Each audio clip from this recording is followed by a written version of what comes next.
Well, welcome everyone to the closing session of day one of Asia Liberty Forum 2021. My name is Brad Lips. I'm the CEO of Atlas Network, and I hope you've enjoyed the first day of our conference as much as I have, from our session this morning on COVID-19 and personal liberty to the conversations we had subsequently on women's rights, improving governance, and advancing free trade. This has just been an excellent day for big ideas and bold strategies. Now, if you missed any of our sessions, you can view them on demand at your convenience within this wonderful online event platform that we've built to bring you Asia Liberty Forum. Now, before we get to the big announcement of this closing session, the announcement of the winner of the 2021 Asia Liberty Award, I have a very special treat for you. One of the really outstanding intellectuals of our era, in conversation with my colleague, Associate Director of Training at Atlas Network, Tarun Vats. Tarun, take it away. Thank you, Brad. It is an honor to be joined today with Gurcharan Das, an Indian economist, a renowned author, and a dear friend to the freedom movement. Gurcharan is also a former CEO of Procter & Gamble India. He's the author of much acclaimed trilogy based on classical Indian idol of life's goals. He studied philosophy at Harvard University and later attended Harvard Business School. Gurcharan is a management guru who has been featured in 3 case studies at Harvard. Gurcharan, welcome. Thank you. Thank you. I would just like to disabuse our friends about the use of the word management guru. In my understanding, the word means good at understanding, GU, but relatively useless, RU. and the problem, of course, is that the word is in my name. But it wasn't always so. Until the age of 3, my name was Ashok Kumar, the Prince of Happiness. That's what it means. But my grandmother suspected that my mother had given me that name because she was secretly in love with a Bollywood actor named Ashok Kumar. And so at the age of 3, she took me to her guru's ashram and put me at his feet and asked the guru to give this boy a name. And he saw me at his feet and he gave me this name, Guru Charan Das, which means the humble servant of the feet of the Guru. So overnight, I was transformed from the Prince of Happiness to the humble servant of the feet of the Guru. Thank you for sharing that, Gurcharan. And you may not know this, but you were my first introduction to the ideas of classical liberalism. And I still have a copy of your book, India Grows at Night, from my time at my undergraduate days. It was part of my curriculum, and I wanted to bring it to this conversation because I think it's the topic that we're talking about talks about how governments and institutions, what can they do to avoid crisis. Once again, thank you for being here. I want to kick off this discussion by asking you, people sometimes say that free markets create inequality, and this leads to crisis. What do you think of that claim? Well, I mean, yes, free markets do tend to inequality. And yes, inequality is not good, especially when it results in loss of self-esteem. But the mistake we make is to worry about the wrong kind of inequality. I feel loss of esteem when my neighbor or my friend or my brother gets something or is rewarded for more than I think is fair. And this results in envy, which is not a nice thing. But I don't worry about the inequality between me and, for example, the Queen of England. If I were an English person, I wouldn't worry about that. In India, I don't worry about the inequality between me and Mukesh Ambani, the richest man in Asia, whose wealth is 7% of India's GDP and who pays 12% of India's taxes. I don't care if a few healthy people become filthy rich as long as they don't break the law, as they don't harm others, as long as they pay their taxes, they create, meanwhile, hundreds and thousands of jobs. What I do worry about is poverty, lifting the poor into the middle class. And a good society, as you know, Aristotle said, is a middle class society. So instead of inequality, I prefer to focus on opportunity.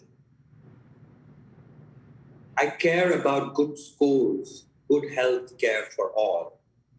And they say that if the sin of capitalism is greed, the sin of socialism is envy. And the other mistake we make, by the way, is to confuse envy and jealousy. Jealousy is my fear that you're going to run away with my wife. Envy is when I can't stand or when I can't accept your success. So envy is much worse. Jealousy is forgivable. Now, socialists want equality of results, and they appeal to the much baser emotion of envy. Although I must say, my father used to say that envy too had its uses in making us aspire to do better. So in summary, Tarun, we shouldn't worry about inequality. We should worry about poverty. We should worry about opportunity, giving opportunity, lifting everyone in the middle class. And that means more equality, of creating equality of opportunity, good schools, good healthcare for all. Thank you, Gurcharan, for sharing that, which brings me to my next question. Now, India and China offer Asian countries and the rest of the world different governance models. And in your conversations, you have talked about how China has a top-down success and India is a bottom-up success. Could you tell us about this? Well, 25 years ago, we used to ask the question when India and China discussion came up as who will get rich first. Well, China has won that race, hands down. So kudos to China. And it is really one of the monumental achievements in human history to lift a big society like China from poverty to prosperity. But the race is not over. India too is rising economically. Its growth rate for the last 20 years has been 7.2% with a declining population rate. So prosperity is spreading. And India too will catch up. There will be I believe in convergence. India may not be a tiger, but it's it's an elephant, and let's hope a wise elephant. So the real race is between competing models of development. Democratic capitalism of India versus autocratic state-guided capitalism of China. So this is what I mean by India being a bottom-up success and China being a top-down success. I had a good Chinese friend who used to visit me a lot more than 10 years ago. And he was a rich man. He had been able to get money out of China. And he lived in Singapore. And he was an investor in both in the stock market in India, as well as in private equities. And so he used to come periodically and he used to visit his investments. So I said, like many Indians do, well, India grows at night when the government sleeps. And so he looked at me questioningly, and I explained to him that India really had risen from below. It had risen it was a people's success, the entrepreneur's success, almost despite the state. And he was puzzled because he, as an East Asian, he could not understand how you could rise almost despite the state. Of course, I wasn't celebrating the notion of rising without the state or despite the state. I was talking about the fact that once that we had to fix the state and we had to fix governance and make sure you had these infrastructure investments like the roads he was talking about. And that's why I think India should grow during the day. He, made an interesting comment. He said, China should watch out one day. What if that Indian state got its act together? And it would become quite formidable.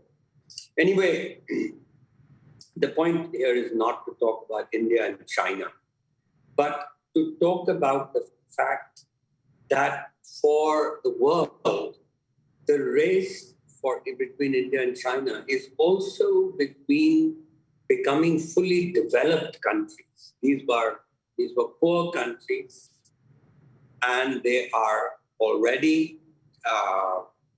India is a middle income country. China is a high middle income country, and well ahead. But frankly, they are not developed countries, and they won't become developed countries unless China fixes its governance.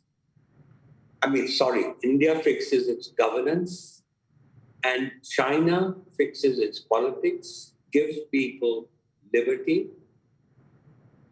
And if they don't do that, then they will remain stuck in the middle income track. And therefore, both societies need to become what I call strong liberal states. Now, what is a strong liberal state? It has three pillars. One, it has an effective executive that gets things done. Second, it has that action of that executive is bounded by the rule of law. And third, that executive action is accountable to the people. So these are the three pillars, in my view, of a strong or effective liberal state. And frankly, I believe that neither of the two would really qualify. The Indian state does many things. It doesn't need to, but it doesn't do the things that it needs to. It fails in all four areas of governance. The judiciary, why should it take 15 years to get justice in the courts? And why are 3 million people awaiting trial? Why should the police in India be a handmaid of the ruling party? And why should I fear when I enter a police station? In the bureaucracy, why should the one bureaucrat who works 14 hours a day and really keeps the ship going, and the other one who works 2 hours a day, and they both get promoted on the same day? And why should a third of or a quarter of Indian parliamentarians have a court case or a criminal record against them? Thank you for providing that context, Gurcharan, in terms of the governance. And sorry, sorry I interrupted. But shifting gears towards society, you talked about governance models. And if I look at society now, and you've been someone who has studied like traditions and cultures at depth.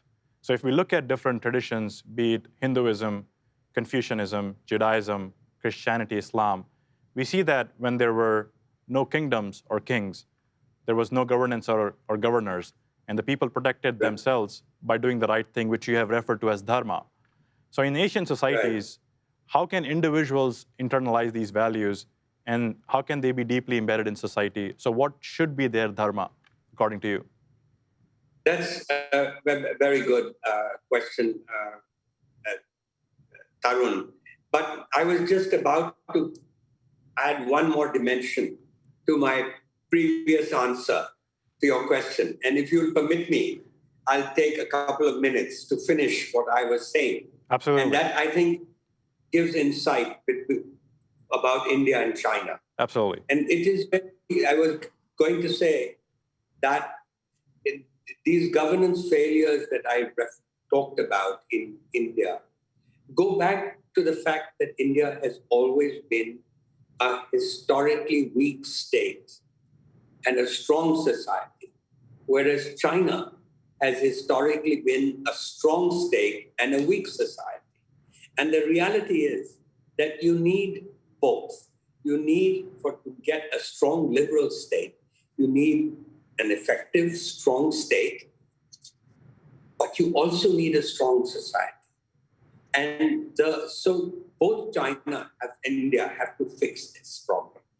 And, historically, China has a history of empires. India has been a history of kingdoms, competing kingdoms. And even India had 4 empires in its history: the Mughal Empire, the British Empire, before that, the Gupta Empire, the Maurya Empire.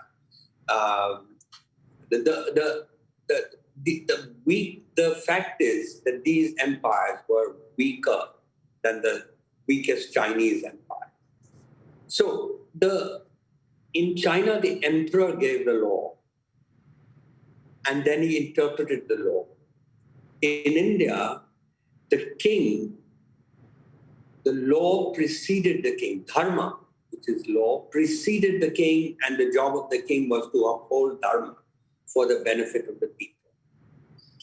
And the interpreter of dharma was the Brahmin, not the king. And that meant you created in 5th, 6th century BC, when the kingdoms first came, a liberal division of powers that weakened the state. So therefore in India, oppression never came from the kings. Oppression came from the society, from Brahmins who exploited the lower castes. And so in 1947 or 48, when India and China became in their current avatars, India had to become a democracy and China had to become a autocracy. And today, that's why India is a bottom-up success and China is a top-down success. So I've completed my point now. And let me get to your question, Tarun. Absolutely. Now, you raised a very, very interesting question. And frankly, morality, dharma, these are spontaneous orders. Nobody is an author of them. They're like the market. And in all cases, they preceded the state. And, dharma is a somewhat frustrating word for some people who may not. The Asians will know the word, but those who are not familiar, it's a frustrating Sanskrit word. In Pali, it's Dhamma, which is what some East Asians would be familiar with from Buddhism. But it can mean law, it can mean duty, it can mean righteousness, it can mean morality. But try to think of it as doing the right thing. It is dharma, or the moral order, gives coherence and predictability to human life. And eventually, it results in a rule of law. So actually, from the beginning, most of us are not aware of this, but the morality was embraced by the religious orders. And therefore, there's a connection between religion and the rule of law in the way it developed in most societies. In the Hebrew society, the kings were under the law. In the old Hindu society, as I just said, dharma preceded the king. And in the Christian societies, frankly, it was the Christian popes from Gregory onwards who created or enacted a lot of the laws, which later became secular laws. In fact, in the 12th century, I believe, the church fathers discovered Justinian's code from the Roman Empire, and they fused it with those church laws, and they later went on to become the basis of modern civil law in Europe and then in America. In India, it was the Dharma texts which provided the basis for the laws, which then the British called these Brahmins and tried to integrate them into what Henry Maine called moving from contract, from status to contract, from tradition to modernity, from groups to free autonomous individuals who make individual contracts. Islam has not been able to separate church and state because I believe they did not have somebody like Gratin, the Italian law genius, who rationalized the church laws of Europe and, in fact, brought about the separation. They went on to become laws of modern states. So the separation between church and state has not yet taken place, as it has had in many other societies. And I like to think really, when I think about this, that it was really Abraham Lincoln in America who articulated this notion best when he says that the modern rule of law is based on timeless universal principles, which is what you talked about, Taran. Now, in India, dharma, I believe, is still the code word of India, although anglicized Indians often forget that. But 98% of Indian villages still believe it. And so, America's code word, big nations have code words. America's code word is liberty. And they do crazy things in the name of liberty, like carrying guns and all. And France's code word is égalité, equality. And France does crazy things like a 35-hour week in the name of égalité. Well, in India, frankly, people think that our constitution one day dropped from the heavens. And what we haven't done is actually to integrate in people's minds. We haven't sold the modern constitution of India as a dharma shastra, as a moral document, which is actually what a good constitution is. It is a moral document. Anyway, so these basically, what I'm trying to say here, Tarun, is that these ideas emanated from society prior to the state, and therefore we need to preserve that continuity for the sake of people's own sort of good mental health. And certainly in India, we need to sell the modern constitution in that way and strengthen the rule of law. Very, very interesting. Thank you for sharing that, Gurcharan. We talked about governance. We talked about the role of the individual. But I think it's also important to talk about the role of the markets. And when we talk about markets, there's often a misconception on being pro-business versus pro-market, especially during a time of crisis, where people relate private enterprise to cronism. What do you think? That's correct. What do you think are the differences between the two? What, besides pursuing a self-interest or profit, can business leaders do? Right. Well, certainly in modern democracies, it's very difficult to sell reforms, liberal reforms, and it is equally difficult to sell the market. The reason is that, as Adam Smith said, that it's invisible. It's the invisible hand. And even the voter cannot see that invisible hand.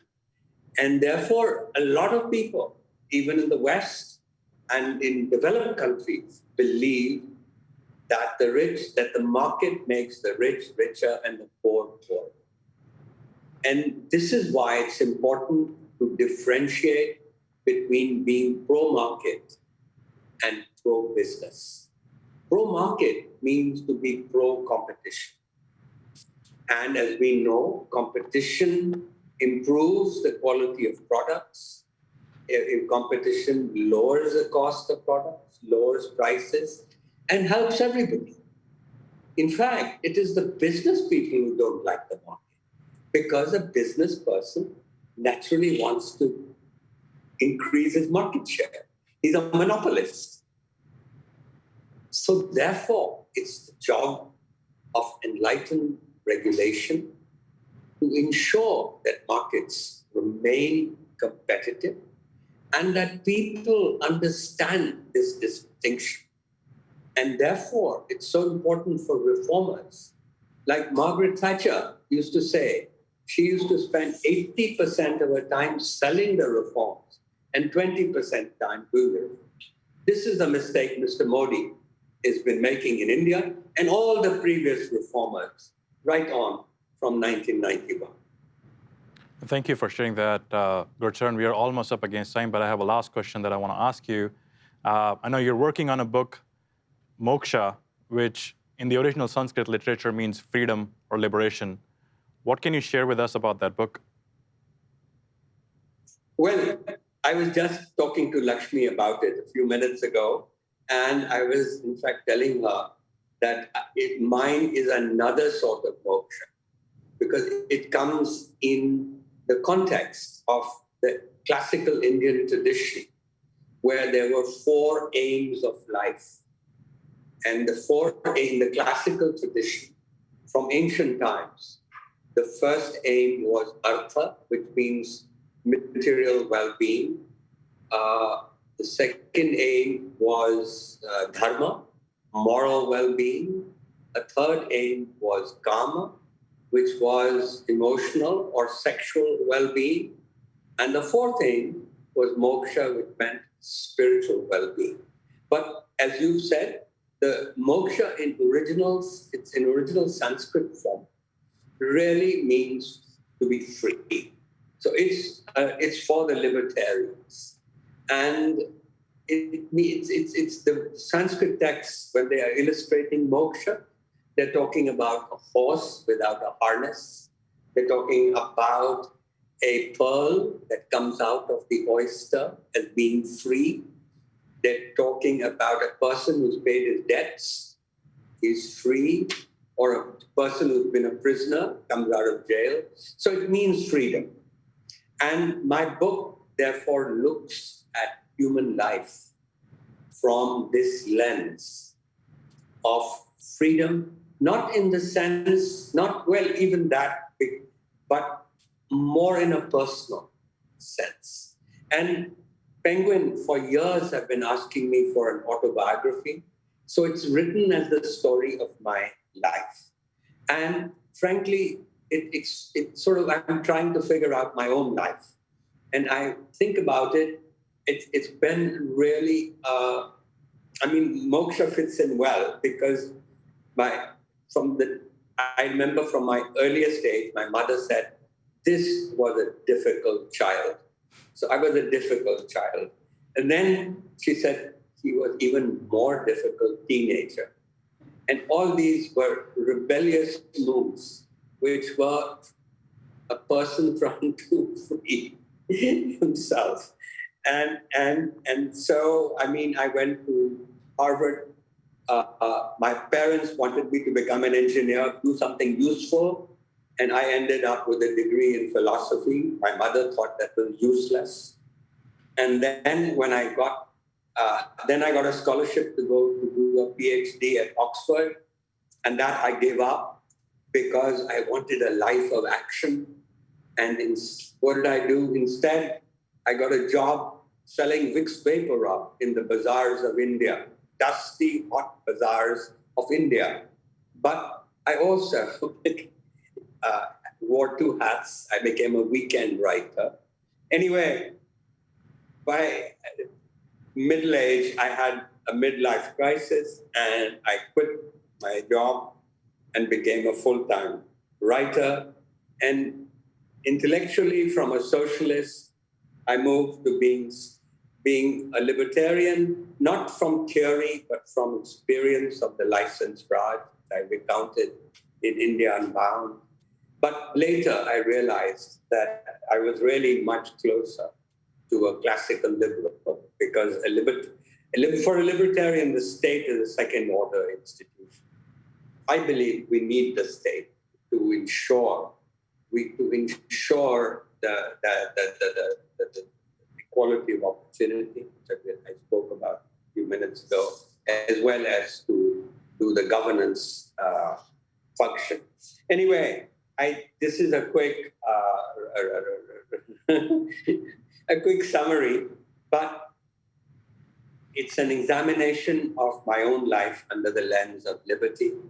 And essentially, I've discovered in my life that the real things that bind us, that enslave us, are inside of us, in our consciousness. And so this book is, in a sense, a study of consciousness. It is the problems of the ego, too much envy, too much status anxiety, too much self-regard, that really are the problems we have, the reals. And so to be free of those has been my life's pursuit. So that's, I don't know where the book's going, but this is the direction it's taking. Well, thank you. Thank you for being here, Gurcharan. Always a pleasure hearing your interesting perspectives. That's all the time we have, and I will now turn things over to Brad. Thank you for being with us once again. Thank you, Gurcharan, as always, for your insights. I do look forward to the book, which seems very well suited for a world coming out of COVID. There's no shortage of challenges to freedom in 2021. And I think we benefit from realizing that this is not unprecedented. Freedom has faced dark clouds in the past. Our forebears in the freedom movement had the resilience, the courage, and the inventiveness of mind and spirit to make progress despite those dark clouds that appeared at different times. We need to summon the same bold determination. I think that we're fortunate to be in an anniversary year for Atlas Network, an anniversary year that has us trying to find the path forward, but also taking a glance back at where we've come from. It was in the middle of 1981 that Sir Anthony Fisher founded this organization. And I think we can be very proud of what has been accomplished over the first 4 decades of Atlas Network. And I know you should be excited about the prospects of what we can all do together in the years to come. And that's the lesson that I hope you take from what comes next in our program, a very special Atlas Network 40th anniversary video. They told us we were crazy. They said the world will never be that way. We kept on anyway. They told us to pack up, close down, don't join the fray. We kept on anyway. For 40 years, Atlas Network has been there to support the dreamers and the hustlers, the writers and the critics, explorers, voyagers and innovators that make and remake our world. Ours is a community of passionate builders, of rebels and reformers, of visionaries who refuse to be silenced. And we want a world that is freer and more prosperous for all. We fight for a woman's right to work and for a cleaner environment. We call power to account. We uplift local voices around the world who discover policy solutions to humankind's most pressing challenges. At Atlas Network, we unleash individual ingenuity to enrich humanity. We turn ideas into impact. Freedom is borderless. It connects each and every one of us, regardless of race, religion, belief, or nationality, and the fate of our human family depends upon it. 80 years ago, Anthony Fisher fought for freedom above the skies of Britain. 40 years ago, while Nelson Mandela sat in a Robben Island jail cell and the Berlin Wall still stood, he created a research foundation determined to keep this dream of freedom alive. In the decades since, we've transformed from a humble band of advocates who dreamed of breaking down barriers with our ideas into a vibrant international network of organizations across 6 continents who've improved over 1 billion lives through investments in policy reform and our passionate defense of the freedom of all. When people say the world will never be that way, don't listen. Don't accept things as they are. Find a way to change them. Build and bestow your legacy on humanity. And when you feel hopeless, remind yourself, you aren't alone. We're here, right beside you, because your fight for freedom is our fight for freedom. Our path forward is together. Will you join us?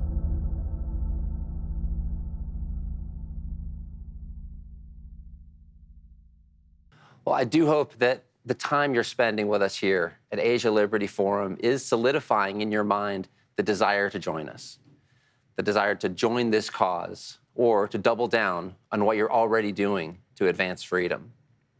As you know, this is crucial work if the 21st century is going to be remembered as an era of progress.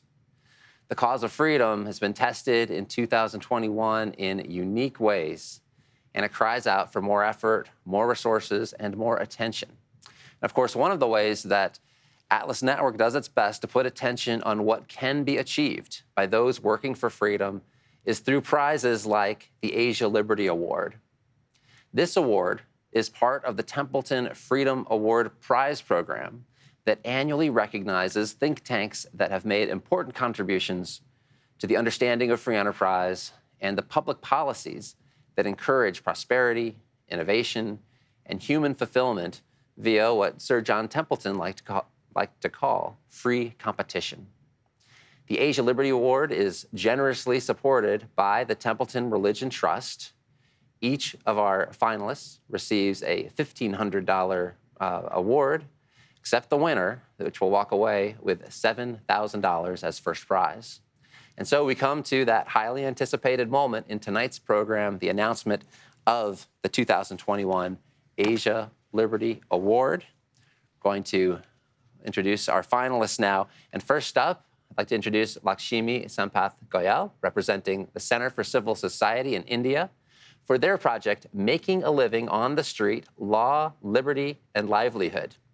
It's through this project, CCS has been able to highlight the issues of establishing a street vendor's legal identity, the arbitrary evictions of vendors, and the absence of accountability for public officials. This campaign included the creation of a WhatsApp group to generate communication among vendors who represented all 27 town vending committees in Delhi. 40,000 vendors have been reached through CCS's YouTube videos explaining their rights under the Street Vendors Act of 2014. And this work has now served to protect the livelihoods of the 34 million street vendors in India.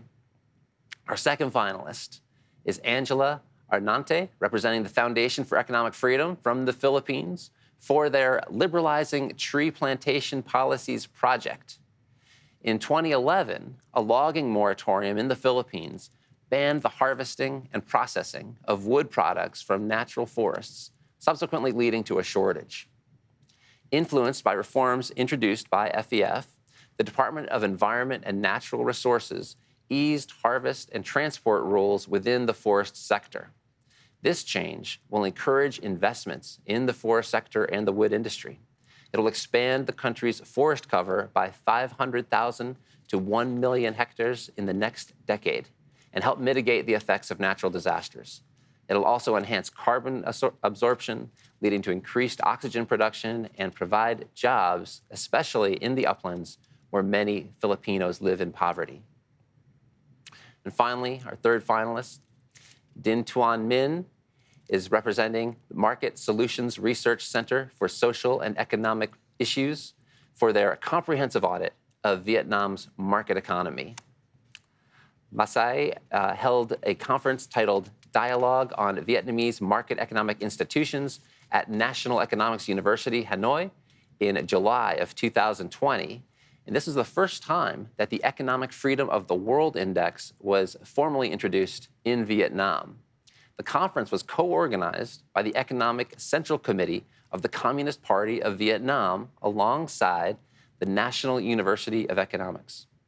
This project serves as a strong starting point in the investigation of Vietnam's bottlenecks in terms of its market economy development.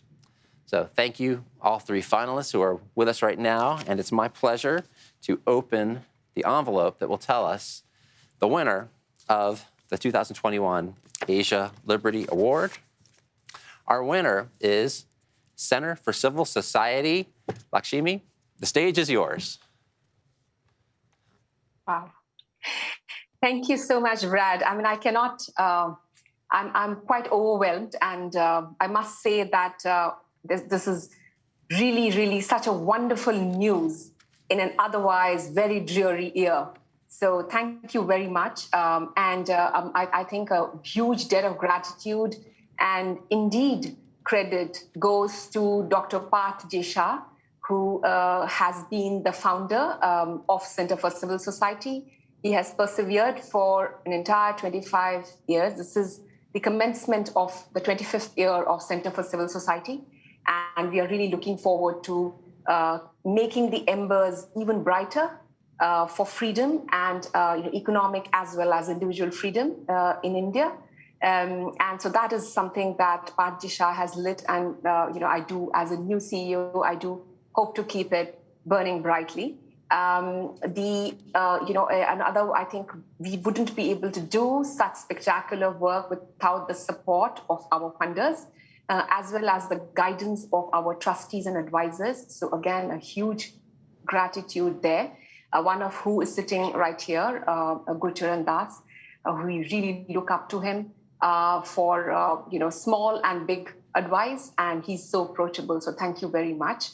I think the team at CCS is definitely going to be really, now this is going to be a turbocharge for us to continue persisting on the path to working towards the betterment of the street vendors by the way of looking at getting the act amended to make the harassment of street vendors illegal. We will be looking to also persist with the work that we're doing in education and other spaces. So thank you. This is really a pleasure. Oh, well, congratulations to you, Lakshmi, and the whole team, and including, of course, Parth Shah, who's done such a remarkable job in making CCS a real beacon for the entire movement to learn from and follow. And congratulations also to our other finalists for outstanding projects that give a great picture of what can be accomplished within the freedom movement. With that, we're going to conclude day one of Asia Liberty Forum Online. We're going to see you tomorrow at 12 noon Nepal time for our exciting Asia Think Tank Shark Tank competition. I hope you have a wonderful evening, and we will see you tomorrow.